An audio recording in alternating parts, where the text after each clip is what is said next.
আচ্ছা, আজকে আমি আমার কথা মতো আবার চলে এসেছি। আজকে আমরা যেখানে শেষ করেছি ঠিক তার পর থেকে আমাদের পড়াশোনাটা শুরু করব। শুরু করার আগে আমি একটা কথা বলতে চাই, সেটা হচ্ছে যে মালদার সার্বিক পরিস্থিতি কিন্তু খুব খারাপ। তোরা হয়তো প্রত্যেকেই এটা নিয়ে ওয়াকিবহাল। দিনে দিনে মালদায় করোনা এফেক্টেড সংখ্যাটা অনেক বাড়ছে। বিভিন্ন জায়গায় হয়তো কমছে, কিন্তু মালদায় অনেক বাড়ছে। আমি ভালো দিক খারাপ দিকে কিন্তু যাচ্ছি না। করোনা এফেক্টেড হওয়া থেকে আমাদের বাঁচতে হবে, তাই আমাদের বাড়িতে থাকাটা খুব জরুরি। এমতো অবস্থায় আমরা ভিডিও ক্লাসে ক্লাস নিচ্ছি, ভিডিও করে ক্লাস নিচ্ছি, ঠিক আছে, মোটামুটি পড়াশোনাটা চলছে। কিন্তু আমি আমার যে ঘরে আমি পড়াই, যে ঘরে আমি থাকি, আমি বলেছিলাম তোদের যে অনলাইন ক্লাস নেব, এবং আমি আমার অনলাইন সেট আপটা তৈরি করে ফেলেছি। এবার থেকে ইউটিউবের ক্লাসগুলো, তোদের ক্লাসেগুলো অন্তত আরো কিছু ক্লাস আস্তে আস্তে করবো। তোদের ক্লাসের সমস্ত ক্লাস এর পর থেকে লাইভ হবে। আমি কবে কবে নিব সেটা পরবর্তীকালে আস্তে আস্তে জানিয়ে দেবো। কালকে তোদের একটা ক্লাস হবে, সেটা লাইভ হবে। কালকেই হয়তো হবে, আমি দেখে নিই। রোববারে বলেছিলাম আমি কালকে হতে গেলে 3টে থেকে হবে, সেটা কালকে সকালে তোদের জানি 3টে বা 2টো থেকে হতে পারে, আমি দেখছি, দেখে নিই, প্ল্যানিংটা করে নিই। এরপর থেকে তোদের ক্লাসের ক্লাসগুলো আমি অনলাইনেই নিতে চাইছি, মানে অনলাইনে মানে হচ্ছে লাইভ ক্লাস নিতে চাইছি। ইউটিউবের মাধ্যমেই আমরা লাইভ ক্লাস নেব। কি হবে লাইভ ক্লাসের সুবিধা? আসলে যে এই যে ভিডিও ক্লাসগুলো নিচ্ছি, তো এটা আমার জন্য না খুব ভালো লাগছে। ভালো লাগছে না বলতে, এটা একটা ফাঁকা ঘরের মধ্যে আমি ঢুকে যাচ্ছি, কোনো স্টুডেন্ট নেই, ভেবে নিচ্ছি তোরা পরবর্তীকালে শুনবি। যাই হোক, এটা খুব মেন্টালি একটা বাজে জায়গার দিকে চলে যাচ্ছে। স্টুডেন্টটার সামনে ইন্টারাক্ট করাটা দরকার। তাই কালকে থেকেই হয়তো, এবং এরপরে সমস্ত ক্লাস আমরা আস্তে আস্তে লাইভ হয়ে যাবো। আমি আমার নিজের ঘরে তার সেট আপ অলরেডি তৈরি করে ফেলেছি। আজকে 11-এর ক্লাস 11-এর একটা এরকম লাইভ ক্লাস নেব। আজকে জাস্ট ট্রাই করবো, আমি দেখা যাক নিতে পারি কিনা। তোরাও থাকতে পারিস। আজকে রাত্রি 9:30 থেকে লাইভ ক্লাসটা হবে, এখানে আমি 11-এর আমার স্টুডেন্টদের জন্য কিছু অঙ্ক লাইভ করা। দেখিস ক্লাস, তোদের ক্লাসগুলো ঠিক এইভাবেই হবে। এরপর কালকের ক্লাসটা ঠিক এভাবে হবে। আচ্ছা, আমরা কিন্তু এটা ছাড়া কোনো উপায় নেই, কারণ আমরা জানি না লকডাউন কবে উঠবে, এবং তোদের পরীক্ষাও চলে আসছে। একটা দায়িত্ব তো থেকেই যায়। এই দায়িত্ব থেকেই কিন্তু আমি প্রথম থেকেই দেখবি লকডাউনের ঠিক পর থেকে আমরা এই ইউটিউব ক্লাসগুলোর নেওয়ার একটা ব্যবস্থা করেছিলাম। সেখান থেকে আজকে আমরা অনেকগুলো ক্লাসে নিয়েছি। সবগুলো ক্লাস নেওয়াতে প্রচুর টাইমও লাগছে, আমাকেও তো প্রিপারেশন নিতে হচ্ছে। তো এরপর থেকে হয়তো আমি লাইভ ক্লাসগুলোই নিই, সমস্ত ক্লাসের ক্লাস। কারণ আমি জানি না ক মাস চলবে এটা। ভাবিস না যে জুন থেকে আমরা ক্লাস করতে পারবো বা জুলাই থেকে আমরা, কোনো ঠিক নেই কদিন চলবে। প্রথম কথা হচ্ছে নিজেদের ইমিউনিটি পাওয়ার বিল্ড আপ কর। করোনা হতে পারে এরকম ধরে নে, এরকম ধরে ইমিউনিটি পাওয়ারটা ইমিউনিটি বিল্ড আপ কর, করে দেখা যায় কি হয়। চলো আমরা আজকে আমাদের ডিসকাশনে ব্যাক করি। কারো যদি কোনো সমস্যা থাকে এই অনলাইন ক্লাসে নিয়ে আমাকে ফোন করিস। যদি কোনো জিজ্ঞাসা থাকে, বা আজকের রাতের ক্লাসটা একবার দেখিস আমরা কি করে লাইভটা করছি, তো মোটামুটি একটা ধারণা পাবো এই ক্লাসটা এইভাবেই পাবো। আচ্ছা দেখো, আমরা আজকে যা করতে চলেছি সেখানে আমরা কি করবো, আমি মোটামুটি বলেছিলাম তোদের যে আমরা করবো এনট্রপি সম্বন্ধে।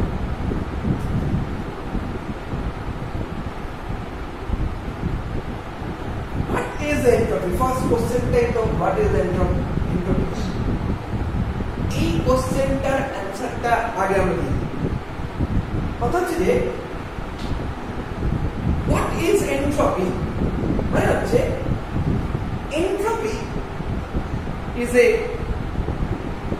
Measurement of disorderness. আমি আবার রিপিট করছি, entropy is a measurement of disorderness. কি সেই ডিসঅর্ডারনেস ব্যাপারটা একটু বুঝে। কথা হচ্ছে যে ধর আমি একটা এক্সাম্পল দিচ্ছি, ধর তোদের যখন সেকেন্ড ইয়ারে পড়িস, আরো 2-3 বছর আগে যদি যাস, তো তখন পড়তে স্কুলে, তখন দেখবি স্কুলে মোটামুটি আমরা যেভাবে ফলো করি, তখন মোটামুটি 10টা, 10:30 বা 11টার দিকে আমাদের প্রেয়ার হয় একটা। আগে হতো আর কি, এখন তো করোনা ভাইরাসের জন্য স্কুল কলেজ সব বন্ধ। যাই হোক, তোরা আছি 10:30, 11টার দিকে একদম ওয়েল ড্রেসড হয়ে সুন্দর করে জামা প্যান্ট পরে চুল ফুল আসছে সুন্দর করে স্কুলে যেতে, এবং সবাই সুন্দর করে দাঁড়িয়ে একদম প্রেয়ার লাইনে দাঁড়িয়ে প্রেয়ার করছিস, যে সবাই সিস্টেমেটিক ওয়েতে সেই ক্লাসে যাচ্ছিস, সবকিছু একটা সিস্টেমেটিক ওয়েতে চলা শুরু হচ্ছে। এবং অবশ্যই first class, second class, third class চলছে। দেখতে পাবি যত ক্লাসটা যাচ্ছে তত তুই ডিসঅর্ডার হয়ে যাচ্ছিস। তত বন্ধুদের সাথে ইয়ার্কি ফাজলামি করা, মারপিট করা, বা টিফিন টাইমে একটু গিয়ে খেলাধুলা করা। এবং খেলাধুলা করার পর তো এটা হয় যে আমরা সেই যে ইন করা জামা প্যান্ট ছিল সুন্দর করে পরে থাকা, সেই ইন করা জামা প্যান্ট যদি আউট হয়ে যায়, এবং যদি মারপিট করে ঘেমে টেমে আমরা একদম লাস্ট ক্লাসগুলো করতে থাকি, 5th, 6th, 7th পিরিয়ডগুলো আমরা করতে থাকি। এটাই ছিল কিন্তু আমাদের রেগুলার রুটিনের মধ্যে। দেখ, আমি যদি ভালো করে বুঝতে পারি, একজন যদি ঠিক লক্ষ্য করে এটা 10:30টায় তোকে লক্ষ্য করছে, 10:30টায় তুই যখন স্কুলে ঢুকছিস, সুন্দর করে ওয়েল ড্রেস হয়ে চুল টুল আসছে যাচ্ছিস, 4:10 যখন স্কুল থেকে বেরোচ্ছিস, তখন কিন্তু পুরো চেঞ্জ। তো জামা প্যান্ট আউট হয়ে গেছে, ঘেমে টেমে আছি, চুল ফুল কেবড়ো কেবড়ো। তার মানে কি এই যে টোটাল স্কুল টাইমের যে স্প্যান, সেই টোটাল স্প্যান জুড়ে তুই কিন্তু ডিসঅর্ডার, একটা ডিসঅর্ডার সিস্টেম, মানে ডিসঅর্ডার করলো যদি বলি ডিসঅর্ডার, তাহলে এই স্কুল টাইমটাতে তুই অটোমেটিকলি ডিসঅর্ডার হয়ে গেছিস। তাহলে পরে যেটা হলো দেখবি, স্কুলের ফার্স্ট ক্লাস হলো, ফার্স্ট বা সেকেন্ড বা থার্ড ক্লাস, তুই যতটা মনোযোগ সহকারে করতে পারিস, ঠিক ততটা মনোযোগ তোর লাস্টের দিকের ক্লাসগুলোতে থাকে না। ফার্স্টের দিকের ক্লাসগুলোতে তুই যতটা ভালো মতো সুন্দর একদম হ্যাঁ স্যার যা বলছে একদম শুনছি, তুমি যত টাইম যায় তত তোর সেই বোঝার ক্ষমতাটা বা অত সুন্দরভাবে থিঙ্কিং পাওয়ারটা বলতে পারিস, যাই বলিস না, সব কিছু আস্তে আস্তে কমে যাচ্ছে। এটা আমার পড়ানোর সময়তেই হয়। ধর সাপোজ আমি 1.5 ঘন্টা ধরে একটা ক্লাস নিচ্ছি, লাস্টের দিকে তোরাই আমার সঙ্গে বলে দিবি স্যার আর ভালো লাগছে না। কেন ভালো লাগছে না? বিকজ তোরা এতক্ষণ ধরে বেশ 1 ঘন্টা বা 1 ঘন্টা 15 মিনিট, 1 ঘন্টা 15 মিনিট, 1.5 ঘন্টা ধরে একটা ক্লাস করছিস, আমার কথাগুলো খুব ভালো করে অক্ষর অক্ষর বাবু করছিস, ভাবছিস, কেন এই টোটাল প্রসেসটা হচ্ছে তো। এবং এই টোটাল প্রসেসটা হতে গিয়ে অটোমেটিকলি এটা হলো যে তুই খানিকটা ডিসঅর্ডার হয়ে গেলি। তুই যত ডিসঅর্ডার হচ্ছিস দেখ, তোর তত বোঝার ক্ষমতাটা কমে যাচ্ছে।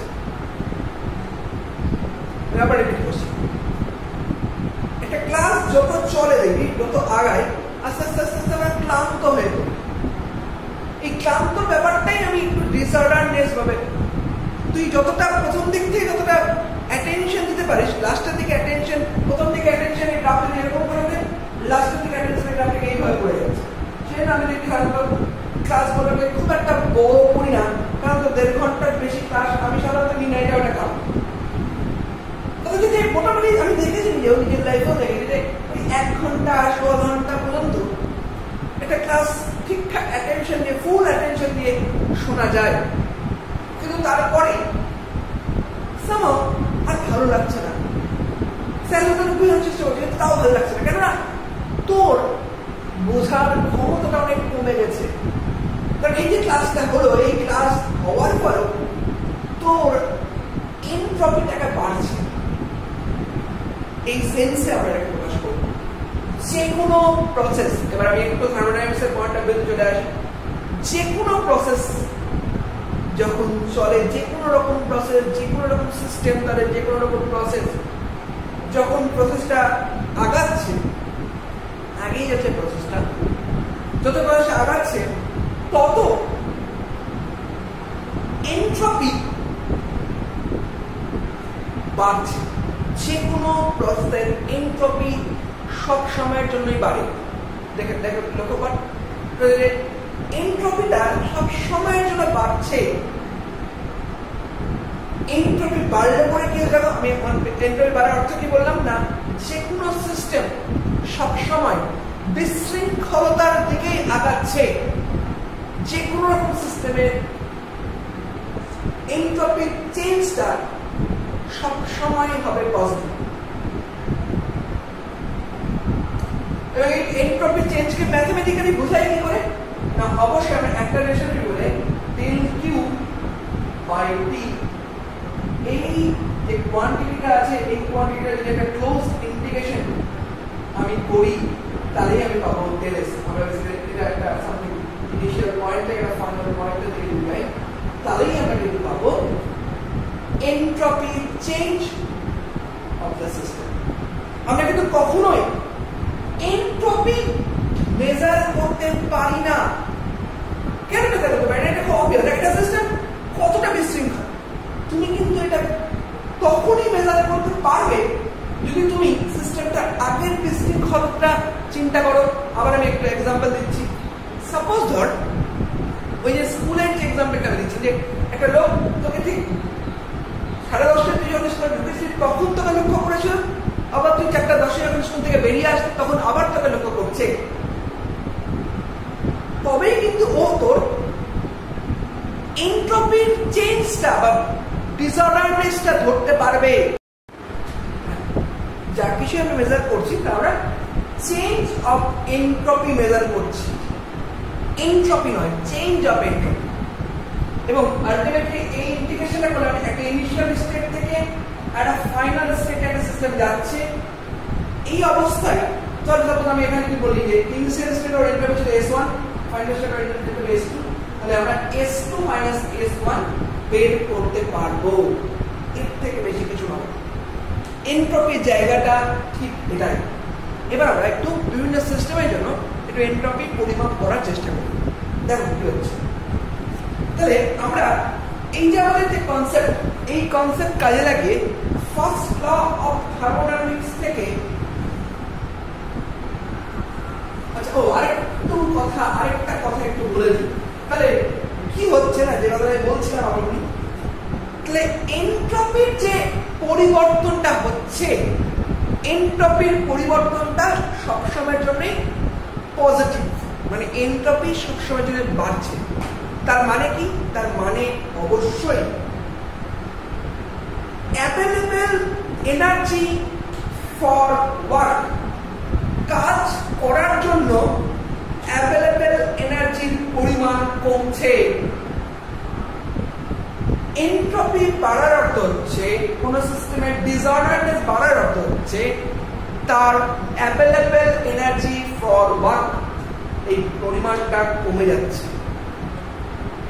এবার যদি আমরা একটু কতগুলো সিস্টেমের জন্য ফার্স্ট অফ থার্মোডাইনামিক্সকে একটু কাজে লাগাই, দেখো আমরা কি পেয়েছি। আমরা পেয়েছি হচ্ছে dq equals to du plus dw। দেখো this is the first law of thermodynamics.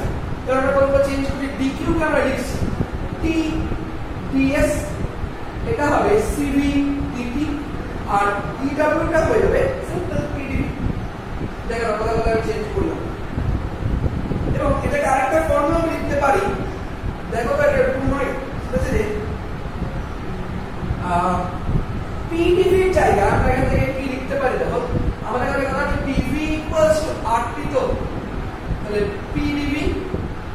Plus VDP equals to R DT, তাহলে পিডিপি ইকুয়ালস টু হয়ে গেল আর ডিটি মাইনাস ভিডিপি।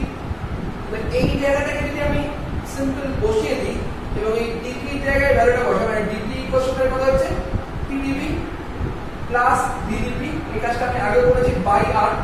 সিম্পল বসিয়ে দিই, দেখো আমাদের কাছে রিলেশনটা কি আসছে, এরকম কাজ আমরা আগেও করেছি। তো এই জায়গায় রিপ্লেস করে দাও, দেখো কি আসছে, অবশ্যই আসছে CP into PDP plus CV into VDP by CPDP না গো, এটা হবে সিভিডিপি, মানে ভুল হয়েছে সিভিডিপি। আচ্ছা, সিপি ইনটু ভিডিপি বাই আর থাকবে একটা, দেখে না। তাহলে ডিএস টা এবার আমরা কি করে লিখতে পারি একটু দেখো, ডিএস টা আমরা কি করে লিখতে পারি একটু দেখো, মানে ডিএস ইকুয়ালস টু আমাদের হচ্ছে CV DT by T plus, এই ফর্ম থেকে বলছি আগে, এই ফর্মে আমি করে দিই, দেখো এটা হবে আর ডিভি বাই ভি, প্রেসার যখন কনস্ট্যান্ট থাকছে তখন সেই ক্ষেত্রে আমরা এভাবে রাখতে পারি। আরেকটা হচ্ছে ওই ফর্মে দিতে গেলে সিপি ডিটি বাই টি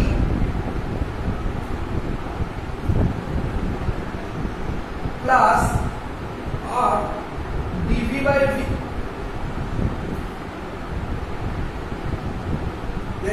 না কোথায় CP DT by T minus হবে minus R DP by P. আর আরেকটা ফর্মে একটু বলি, সেটা হচ্ছে যে ডিএস এর আরেকটা ফর্ম আমরা করতে পারি CP DV by V plus CV DP by V. এই সবগুলো ফর্মই এই রিপ্লেসমেন্ট গুলো করে করে চলে আসবে, নিজেরা এই রিপ্লেসমেন্ট গুলো করবে।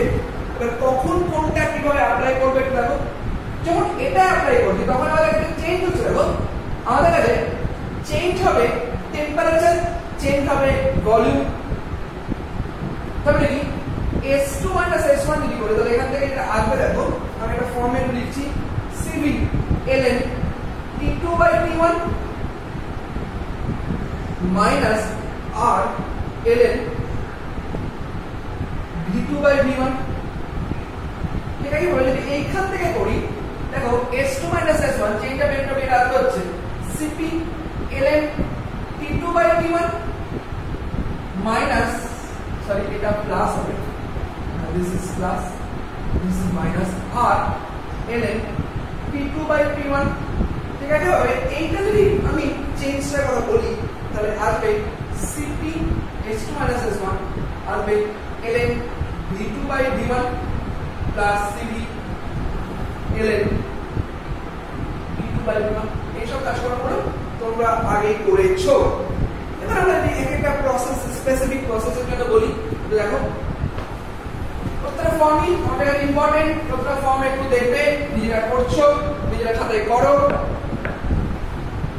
ঠিক আছে, ভাবে যদি আমি বলি আইসোবারিক প্রসেস, এবার আমি আইসোবারিক প্রসেসের কথা চিন্তা করি, তাহলে কি আইসোবারিক প্রসেসের ক্ষেত্রে দেখো পিটা ফিক্স আছে, তাহলে আমরা এখান থেকে নেব হচ্ছে সেকেন্ড রিলেশনটা, দেখো S2 S1 এর সেকেন্ড রিলেশনটা দেখো কি পেয়েছি, Cp ln সিম্পল হচ্ছে T2 by T1 minus R ln P2 by P1 হতো, কিন্তু আইসোবারিক যখন বলছি তার মানে কি P এর চেইন বেসিক্যালি নেই, P এর চেইন P2 আর P1 বেসিক্যালি 1, তাহলে ln 1 মানে আলটিমেটলি 0, তাহলে S2 S1 এন্ট্রপি চেঞ্জটা হবে দেখো simple Cp ln T2 by T1। যদি আমরা করতাম আইসোবারিক প্রসেস তাহলে আমরা নিশ্চয়ই বুঝতে পারছো এটাতে আমরা নিতাম হচ্ছে ফার্স্ট প্রসেসটা, এবং আমি ওটা করছি না, S2 S1 হয়ে গেল তো Cv ln T2 by T1।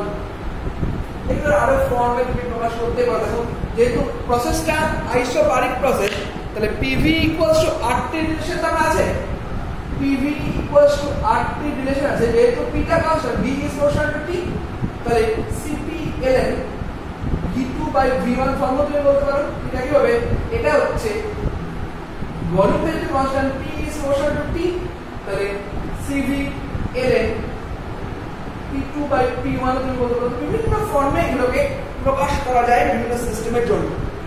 আচ্ছা, এবার যদি আমরা একটু এনট্রপিক চেঞ্জটা বের করি ভ্যান ডের ওয়ালস গ্যাসের জন্য, তাহলে এনট্রপিক চেঞ্জ ফর ভ্যান ডের ওয়ালস গ্যাস, এটা করি, এটা একটু ছোট্ট করে করবো। তাহলে দেখো dq by t equals to কি হবে, du by t plus p by t dv, দেখো dq equals to du plus p dv, so t K divide করে দিচ্ছি, তাহলে এটা থেকে কি হবে, cv dt by t plus p by t হবে r by v minus v into dv। তাহলে অবশ্যই এটা ইন্টিগ্রেশন করার মানে আলটিমেটলি s2 s1 করা, মানে এনট্রপিক চেঞ্জ করা।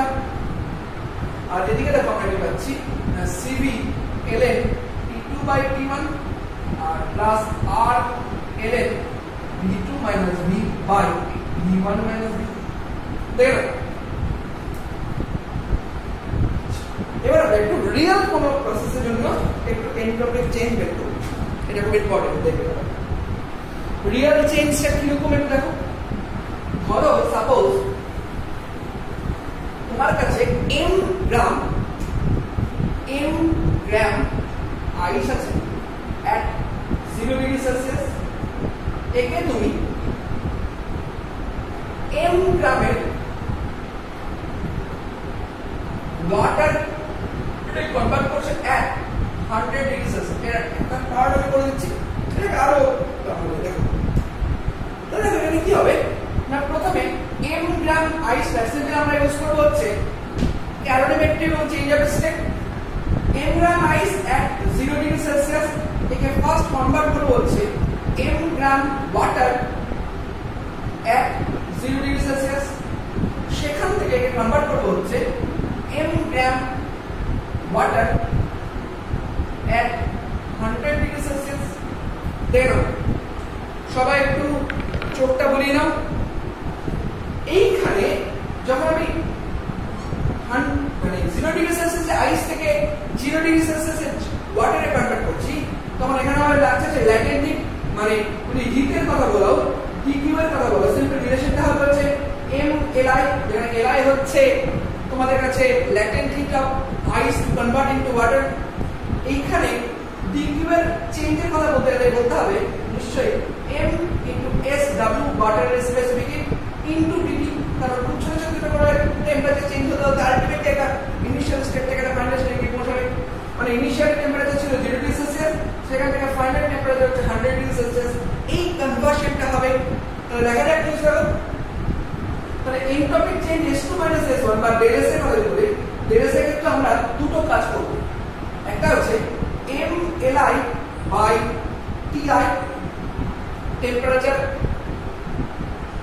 মেল্টিং পয়েন্ট অফ আইস হচ্ছে ti, প্লাস দেখো এইদিকে প্রশ্ন কি হবে না, টেম্পারেচার 0 ডিগ্রি সেলসিয়াস থেকে 273 কেলভিন থেকে 100 ডিগ্রি সেলসিয়াস 373 কেলভিনে যাচ্ছে, আর এখানে msw into dt by t হবে, কারণ আমি করছি হচ্ছে এনট্রপিক চেঞ্জ। দেখে নাও, কারণ আমাকে করতে হবে এনট্রপিক চেঞ্জ, মানে কিন্তু dq by t, শুধুমাত্র dq নয়, dq by t। তাহলে যদি ইন্টিগ্রেশন করো তাহলে অবশ্যই এটা হবে mli, এবং latent heat of ice is basically 80 calorie per gram, mli by ti হচ্ছে 273 প্লাস msw 1 করে ধরতে পারা যায় ইচ্ছা, dt by dt যদি করো এটা আসবে হচ্ছে 373 by 273। দেখো তোমাদের একটা রিয়েল প্রসেসের জন্য আমরা এনট্রপিক চেঞ্জটা বের করতে পারলাম। আজকে আমাদের ঠিক এতদূর পর্যন্ত থাকবে, কালকে হয়তো আমরা একটা ক্লাস লাইভ নিব, হয়তো দুটো বা তিনটা থেকে, সেটা আমি কালকে সকালে তোমাদের বলে দেবো। এবং এরপর থেকে সমস্ত ক্লাস ইউটিউব লাইভে হবে, আমার ওই ঘর থেকে লাইভ হবে। আমার একটা হোয়াইট বোর্ড আছে কম্পিউটারে, ওই বোর্ডে আমি বোঝাবো। আশা করি সেই ক্লাসটা তোদের জন্য বেশি হেল্পফুল হবে। আজকে এ পর্যন্ত।